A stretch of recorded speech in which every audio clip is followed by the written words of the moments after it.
This is Nikita, and this is the Yoni Talk podcast. And on the Yoni Talk podcast, we discuss things from family, finances, faith, if you can think of it, you name it, health, wealth, I guess that's finances, and everything in between. That's what we talk about on this podcast. It is a podcast by women for women, but you guys can look at it too and maybe get some pointers and see what you can do to maybe help the special lady in your life, whatever. But at any rate, thank you so much for joining. I'm glad that you are here. Do not take it for granted. Very quickly, don't forget to like, share, and subscribe. And be sure to hit the notification bell so you can know when new episodes are posted. I was going to say listed. When new episodes are uploaded, posted, premiering, all of those good things. So, won't delay doing this one solo today. There may be some episodes coming up where I am solo. So if you have any requests for topics that you'd like to for me to discuss, talk about, give my opinion on, whatever, please be sure to either email me at yanitalkpodcast@gmail.com. You can leave a comment on this video and yeah, I'll do my research and we will talk about it. Okay. Maybe a live coming up soon as well. So be on the lookout for that. So today we are going to be talking about, if you've seen the title for this, child support. It's your thing or it's your thing. Do what you want to do. So this one, I thought about it, thought about it, thought about it. I said, let's go ahead and talk about it. I think that this is still just a hot topic. Um, I think colloquially, socially, the what I'm trying to say is that it may not be a hot topic nationally, but if I could say it like this, obviously I couldn't pronounce the word good. I hate that. It's like colloquialism. So it's the root word of that. Okay. Uh so so I think that this is a hot topic socially amongst any group. It doesn't matter what ethnicity, what race, whatever, what gender you are. It is a topic that is hot. It is a topic that's heavily debated.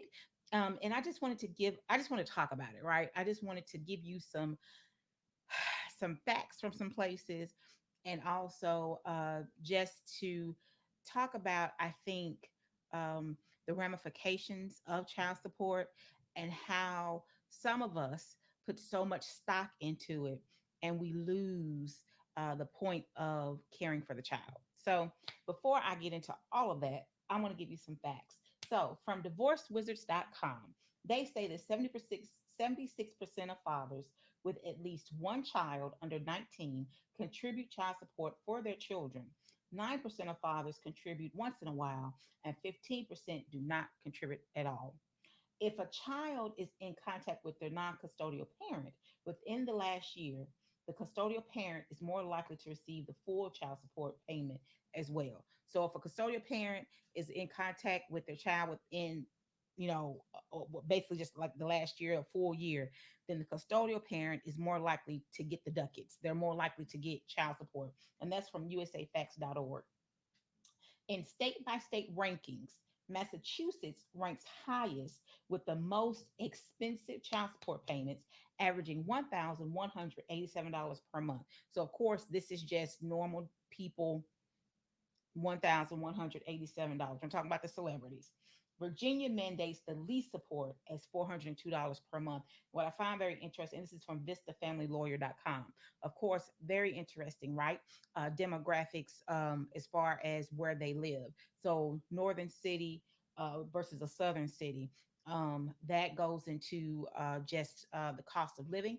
It goes into wage differences, right? If you live in that area in Massachusetts, obviously the wages are much different than what they are in Virginia. So that's very interesting in regards to that. Lastly, I wanted to give you some highlights, and I'm going to link all this in the description box. So this is actually a report that came from a census. It's from January 2022, but this particular information came from a 2017, from 2017, and it was born out of the census, um, a census that was done in regards specifically to child support. So the name of this report is the regular receipt of child support 2017. The highlights from this report are these. Of parents with children under 21 who had non-resident parents, just over one quarter, 27.5%, received child support payments in 2017.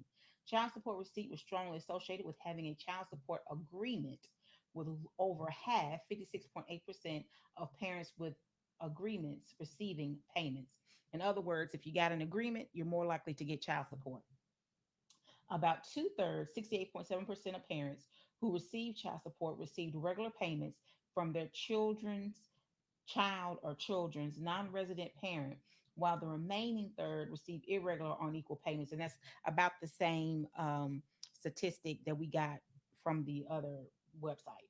Parents who had ever been married or who had higher levels of education were more likely to receive regular child support payments. So, in other words, divorced parents are more likely to receive child support payments. And if they have a higher education than parents who were never married or maybe only finished high school or didn't finish high school at all. Lastly, no, I think there's two more. Median annual child support received amounted to 3,328 for parents receiving any support, but was 33.1% higher for those who received it regularly. That's 4,431. So, in other words, if you don't receive child support regularly, you're not going to get that much. If you receive it regularly, you will. Okay. So now that we've got the statistics and the facts out of the way, you know, I my parents separated when I was 9 or 10. Uh, Divorced finally when I was 12. Loved my father. I thought he was my hero. Um, or he is my hero. He's passed away now. Both of my parents are deceased, so I still struggle with how to talk about them, whether present tense, past tense. But at any rate, um, he is my hero. He to me um, was the epitome of what a father should be, a man should be in familiar surroundings as far as being a provider and protector. He was not perfect. He had his flaws, but I do hold him. He is my measuring stick of what a man should be, and he forever will be because he was just that. He was a awesome provider. He was an awesome protector. We didn't want for anything, and if we were in need, we didn't know if that makes sense. And I think my parents did an awesome job of doing that. Especially when they were together and married. Because as I got older and became an adult, I found out that there was some times when some things were a little shaky financially, but I didn't know it. I was never affected by it. So because of that, I will always hold my parents in high regard. Now, with that being said, after my parents got divorced, we did not regularly receive child support for whatever reason. When we finally did, and it was years after they had been divorced. I think by the time I was 12 when they finally got divorced. When my mother finally started getting child support, and it wasn't very much, and it was two of us that she was getting it for. And when she finally started getting it, I think it was like $130 twice a month. So she was getting like $260 a month for child support for two of us. And by the time she started getting it, I think I was in like seventh or eighth grade. Yeah, probably seventh or eighth grade, one of the two. And um, as soon as it started coming, and again, it was not regular, but as soon as it started coming, my sister eventually turned 18. And my father himself went back to the courts and was like, she's 18. I need for you to take her off. And they did. So then it's dropped down to $60. And yeah, we didn't get it regularly at all. Um, but that did not stop my mother from doing what it is that she needed to do in order to take care of us, right? Um, so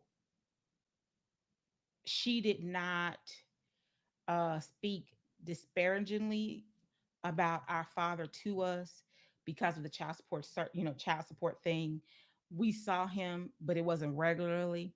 But she still didn't speak disparagingly about him to us. She didn't tear him down about it, whatever. If we wanted to call him, she didn't call him. Whatever you want to go see him, if you get away down there, go. Because he didn't live here. He didn't.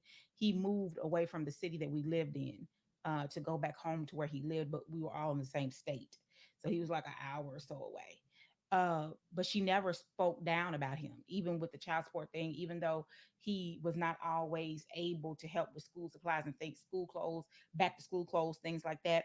When I went to college, my first foray into college, I actually went to my uncle, who was his brother, to get my student fee that I needed. And he gave it to me. He said, "You can, here it is. You just got to make me a promise that you graduate." you know, so it was not the reason why I think my mother did not speak disparagingly about him. And the reason why I believe I didn't feel any animosity or whatever towards my father is because we had a village, right? I have an older brother who stepped in to be father figure. He didn't have to, but he did. I had the uncle that I just spoke about. We had family. So we never felt like we were missing or needing something because my mother was everything. And people talk about how people give their mother's father cars on Father's Day and things like that. My sister and I used to do that because why I love him, why I think that he's the gold standard. And somebody might say, "Girl, you crazy, it's contradicted," but unless you've been there, you don't understand why I think that he's the gold standard of what a father should be and what a man should be to his family. Um, if that is a fault, I still, even today, with him being gone, that's not something that I grab onto and I punish his memory with or tarnish his memory with, both, I guess you could say. I don't do that. But my mother did step in and she was all encompassing, right? Even when my father passed away, I was sad, I cried, I was upset. Now, being as old as I am, I miss him terribly. But what comforted me in even his passing was that my mother was still alive, and now she's gone too. So it's a whole another story for a different story for a different time. But um, I appreciated her strength, excuse me, and who she is to us in the time that he wasn't there. Even when he would come visit, da da da, all of those things. But the point of what I'm saying is that him not paying child support regularly did not diminish who he was as our father. And I'm saying that to say that we live in a society where we have a culture of women and men, because now there are a great deal of fathers who are raising their children single-handedly, right? But there's a culture of women, it seems portrayed, that are bent on this child support thing, right? If you don't give me the child support, you can't see the child. They're expecting to have this grandiose amount of money given to them because they've had this child. There, unfortunately, in the year of our Lord 2023, there are still women out there who are having keep them babies, having babies to try to keep a man. The man doesn't want them. So now, okay, let me, do this to get this child support. Or, you know, um, this person doesn't want to be with you, but I'm going to intentionally get pregnant to get the child support. And this is not like something always, no, but no, there are still women, unfortunately, that are out there like that. So the question becomes, what do you do as the parent who's not going to be the custodial parent? Do you say, okay, I'm going to fight with you, I'm going to do it, get in this with you? Or do you say, let's do the paternity test? If it ends up being my kid, before I fight with you, before I go to jail, before I this, let me weigh, do I really want to be a parent with you? Or do I want to give up my parental rights, right? And say, you know what? Here's my information. When the kid turn 18, get him my information and then we could talk. But it's not that I don't want to take care of my child. I don't want to be bothered with you. Now, somebody's going to watch this and say, oh my gosh, I can't believe she said that. But, sometimes that may be the thing to do because there are some people out there that are like wild when it comes to child support. I think our judicial system when it comes to child support is wild. I know someone who back in the day, they had a job and the he was behind in his child support. He was paying it, but he was behind because in between jobs, you have one job, you change it, take a while for child support to catch up, whatever. Okay, you're in arrears, but you're paying it. You're paying the arrears. You're doing what you got to do. Okay, but at any rate, he was in arrears, and they found him. So they had bounty hunters. Okay, this is for child support. Had bounty hunters. They found him. went to his job. They had his manager. This is like for real. This is not like in a movie or anything. This is for real life. Had his manager call him and say, "We are going to give you a bonus, and in order for you to get the bonus, you got to come in early." Or I think he was off that day or something. But at any rate, you got to come in to get the bonus. He goes to get the bonus, and the bounty hunters are there, and they arrest him. His boss tells him, "I'm so sorry. You're not gonna lose your job. When you get out, whatever, when you get through with this, whatever happens, come back. You got your job. I'm so sorry." Right? Because the boss was like, did not want to do it, but he felt pressured to trick this person to get them to come in. So the bounty hunters get them to arrest them, take them to jail. Now, here's the thing about this: somebody's in arrears for child support. Let's bring them in and find out what's going on. How about we do that? Because you arresting them is not going to make them catch up with the child support. Because if you didn't know, when they arrest somebody for being behind in their child support, not only does the child support keep accumulating, in case you didn't know, there's interest that goes along with that. All of that, all those fees and all those things, they keep accumulating, it keeps going up. And then when they get out, they're even further behind. If they don't have a boss who holds their job for them, they lose the job. So then they got to go find a job and start the process all over again. Same person, they had a job. Okay. They get out from that.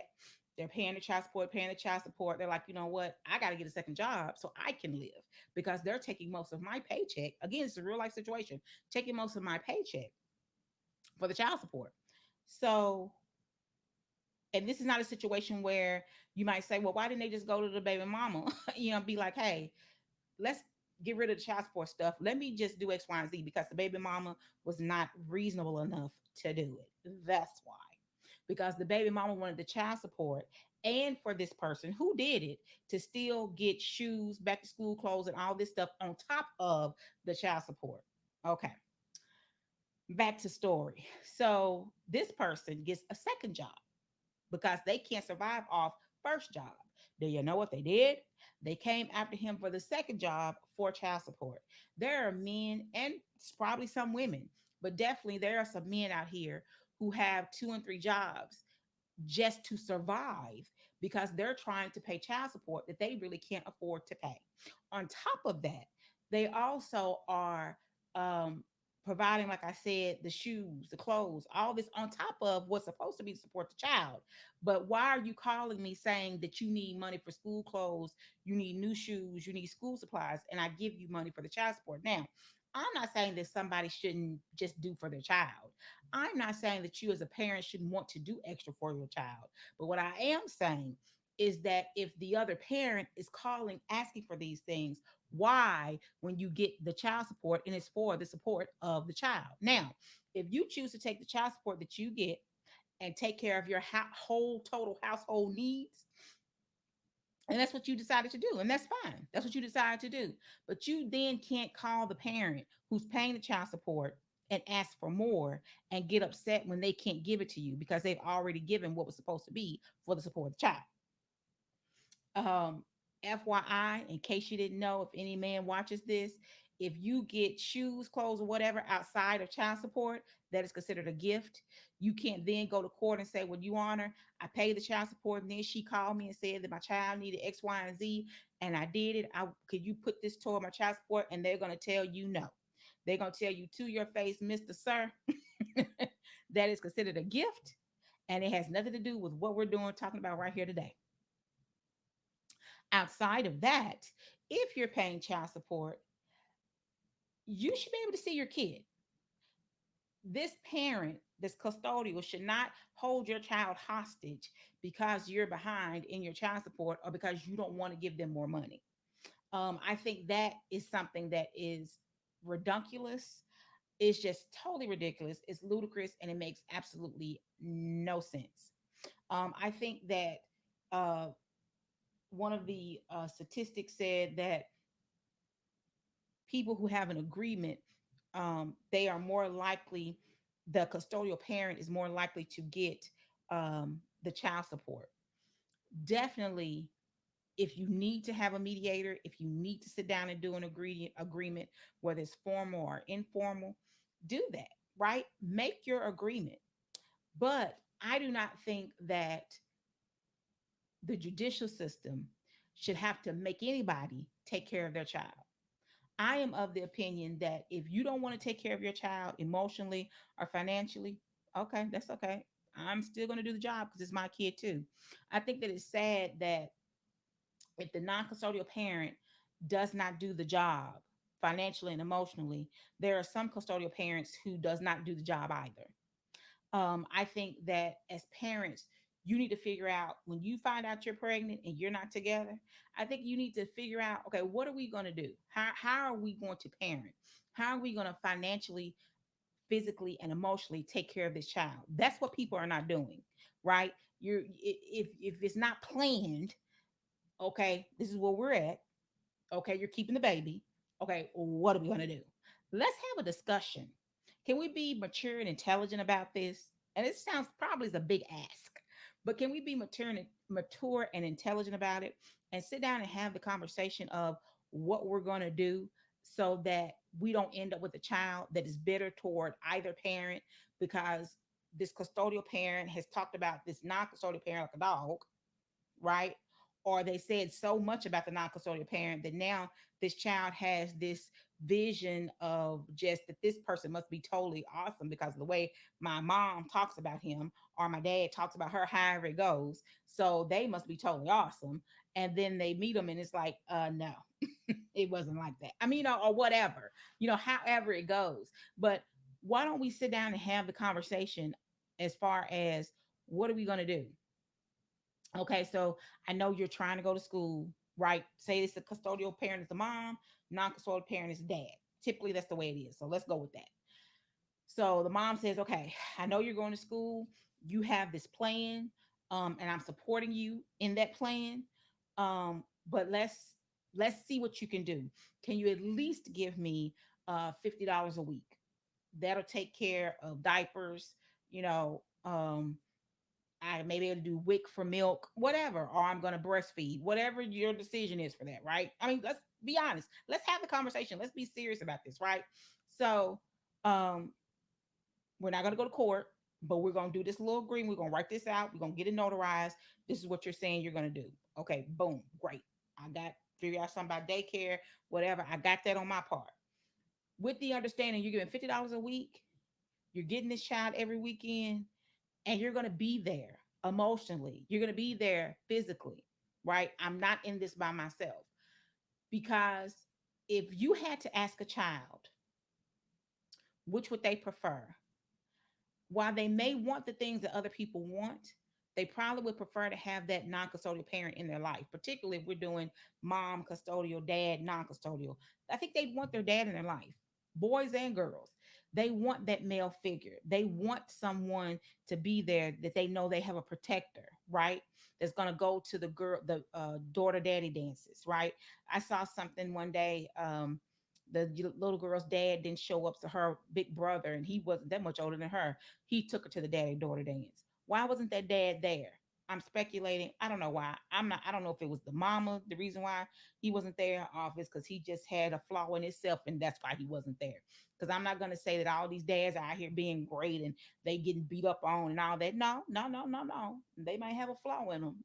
They very possibly have a flaw in them. And that's the reason why they're not there. But if the reason why they're not there is because mama is upset that she can't have him the way that she wants him, or because he's not doing what she wants him to do, what mama needs to understand is that you're not so much hurting him, but you're hurting your child. And then they try to these same women try to figure out why their child is emotionally stunted. They're trying to figure out why their child treats them the way that they do. Well, probably because you kept them from their dad and used them as a pawn, because eventually the child is going to grow up and know that you're using them as a pawn. And there's something wrong with that, to me, and in my opinion. There's something wrong with that. I was watching a a reel earlier, and the little girl was teaching her little sister how to read, and I guess her cousin was there too. and she was asking her what a word was. She said, "Yeah, you go, girl. That's it. That's it. If you get this last word, I'm gonna give you some of my child support money when it hit." And so she said, she turned to her mom and said, "When my child support hit." So of course, somebody, people in the comments, she should know when her child support hit. Why da da da da? Oh my gosh, come on.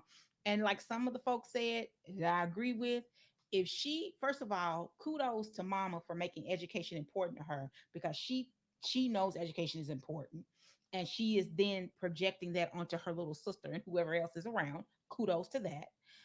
But secondly, if baby girl knows that she gets child support, that means that mama is taking child support money funds, and she is spending them on the little girl.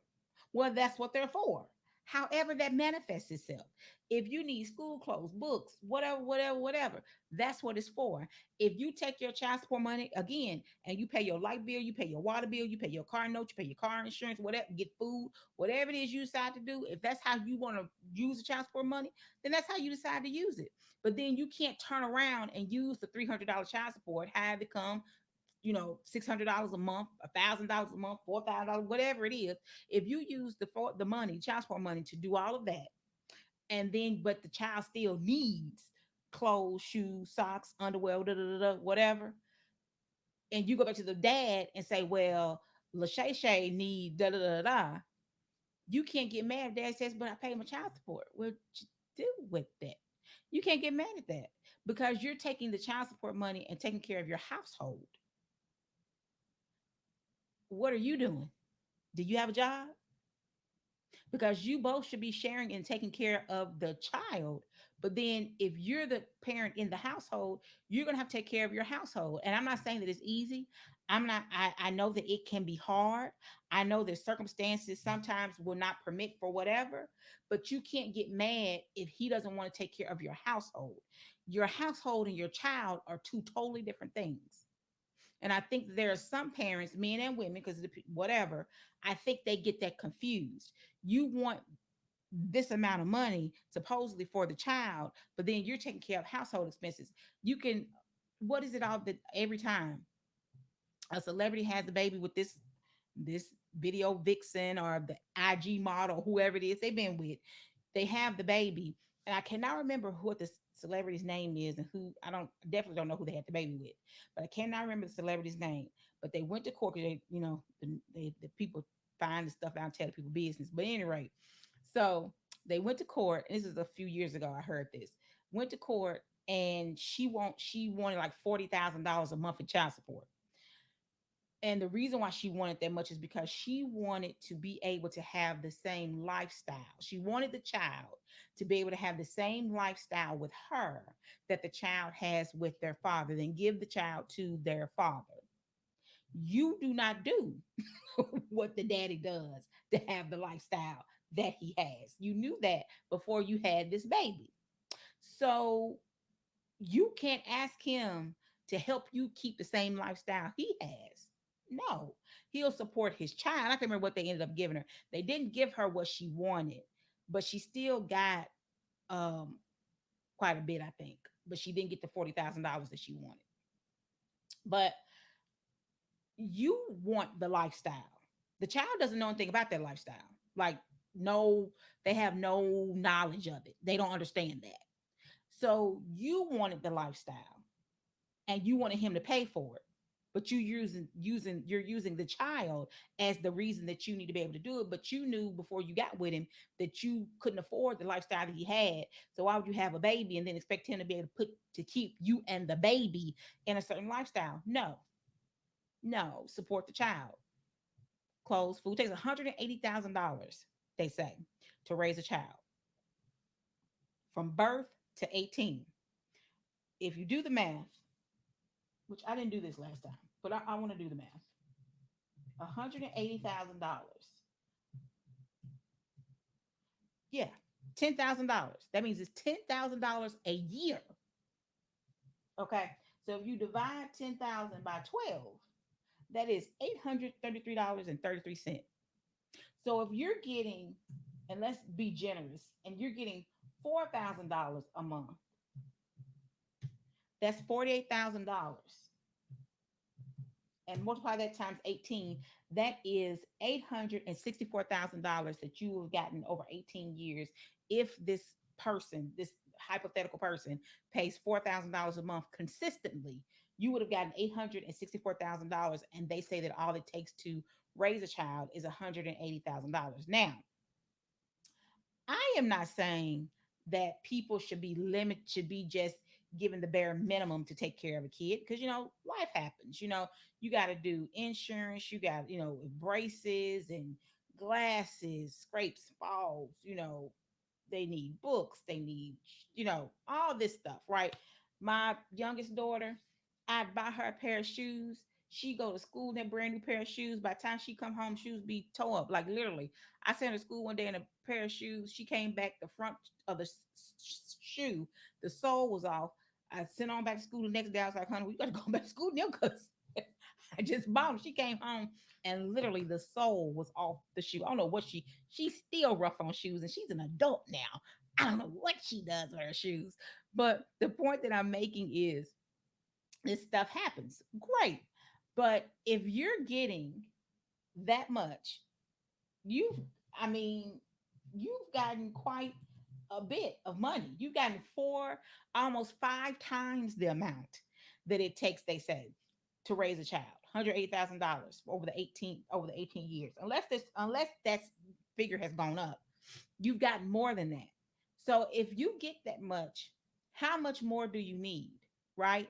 Of course, we have the circumstances where the people get divorced and the mom was a stay-at-home mom.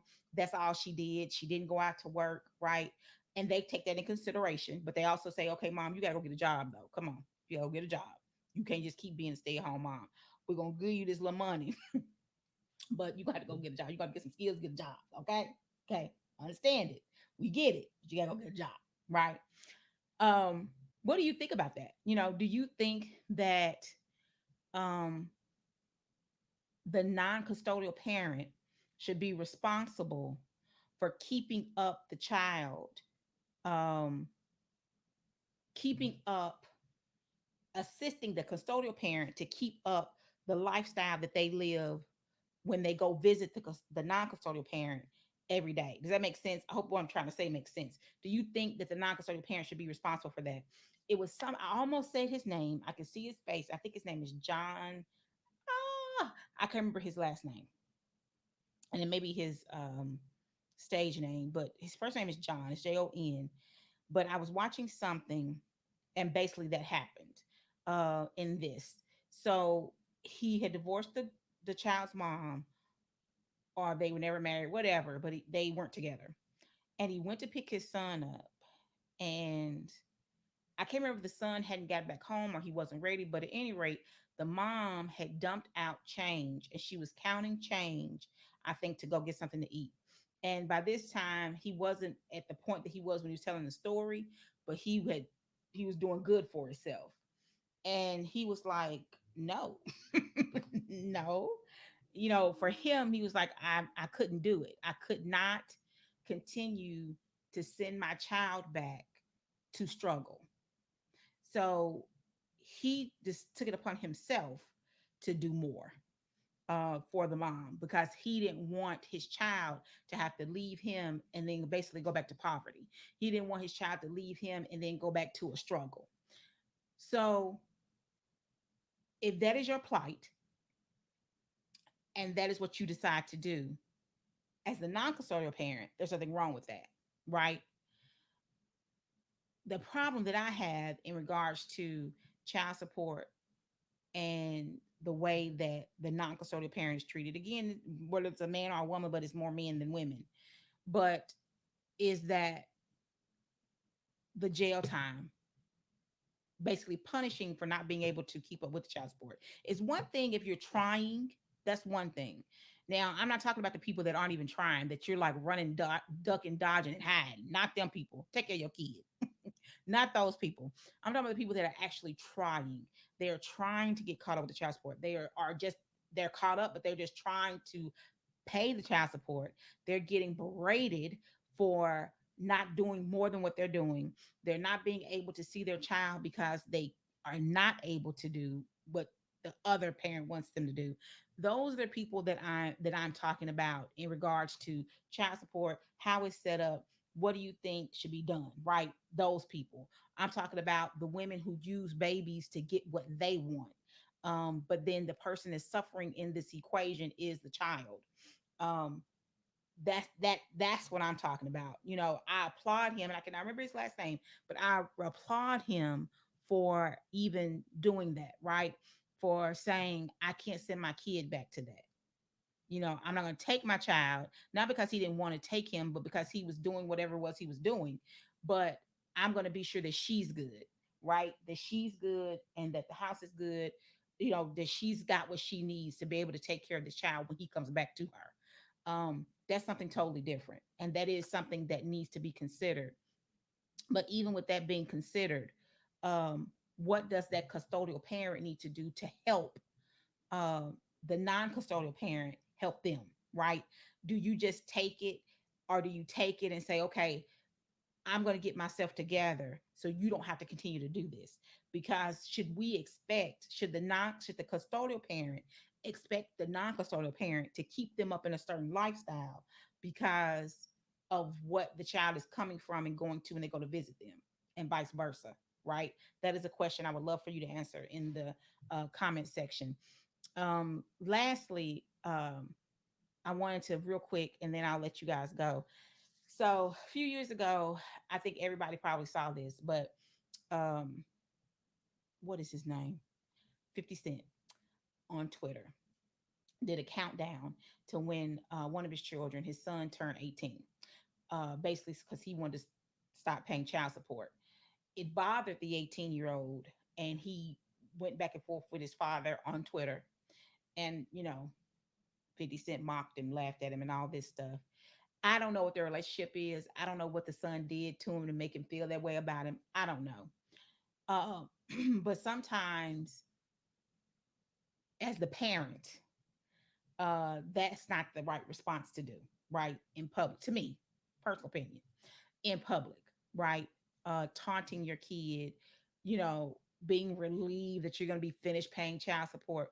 Because the thing about it is that, again, that giving you real life example of what I said about is more than just you involved. It's more than just your feelings. It's more than just the other parent. There's also the child. Even if the child is 18, and they should know that you did your best. They should know that you tried, but they side with the other parent, or they feel some type of way about you because you weren't there the way they felt you should have been there, whatever it is. You don't have to publicly ridicule that child, you know. And I know everybody doesn't know God. I know everybody's not a Christian. I know everybody doesn't pray. But if you know him and if you know Jesus, and if you find yourself on your knees praying, pray and ask God to forgive you for not being who the child needed for you to be, and then forgive the child for not understanding what you were trying to do for them, and move on from it. You don't have to test your kids. You don't have to mock them. You don't have to do all of those things, because that doesn't benefit you and it doesn't benefit them. And whatever you and the parent goes through should not befall the child, and they shouldn't be put in the middle of it, right? Because it's not going to benefit anybody, and you're not going to do anything but make the child bitter. And we have enough bitter people in the world. We don't have to create more bitter people because of child support. So that's what I'm going to leave you with. I want to know what you think. I want to know what your opinions are about child support. I want to know if you believe that the non-custodial parent should take it upon themselves to be sure that the child is going back to an environment that is either equal to where they're coming from with the non-custodial parent, or at least a step above where they may have been previously. Right? Does that make sense? What are your opinions on that? Are you a child who received child support? How did that go with your parents? How did it affect you? Did you even know you were getting it? Do you feel like the non-custodial parent could have done more? Do you feel like you were socioeconomically disadvantaged because that non-custodial parent did not pay regularly? If they didn't pay regularly and you knew this, were they at least emotionally supportive of you? What? Give me know. Talk back to me in the comments and let me know. Love to have dialogue about it. As always, thank you so much for watching. Be blessed, be in peace. And again, don't forget to like, share, and subscribe. Hit the notification bell so you know when new episodes are posted. And if you have any suggestions for upcoming shows, as always, please let me know. And you can email me at Yoni Talk Podcast at gmail.com, or you can leave a comment in the comment section. All right. So, as always, be blessed and be in peace.